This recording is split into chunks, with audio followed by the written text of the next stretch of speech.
It lasts 5. Could you explain what they did for the intervention?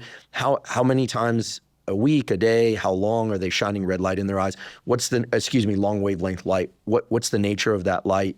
Maybe even tell us how far away from it they are. So in our first experiments, we used 670 nanometers, right, which is a deepish red light. The only reason we used that is because all the studies before us doing different things had used 670. Consequently, there was a database. So that's why we did it. And we did it with a little torch that we put in front of someone's flashlight. eye. That's translate for the flashlight, not a torch with fire near the eye.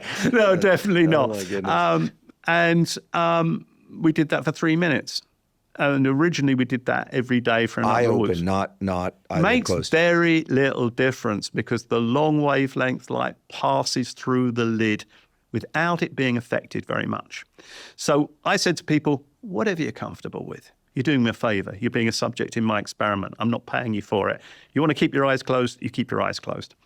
And those people all had an improvement in their color vision. Now, we then titrated that down. So instead of doing it every day for so many days, we just did it for 1 day and 3 minutes of that light, 1 day, and we brought them back, I think it was an hour later, they'd all improved.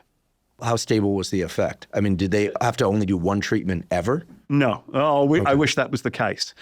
In all of those people, and I have to say we've done similar experiments on flies, on mice, on humans. It's 5 days. It lasts 5 days. 5 days. It's a solid 5-day effect. So something very fundamental that is conserved across evolution is playing a role here.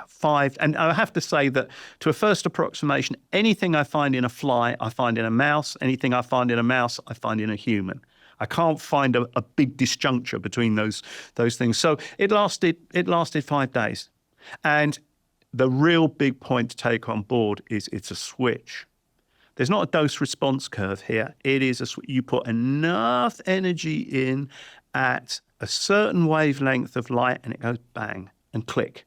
And then 5 days later, it goes chunk and stops.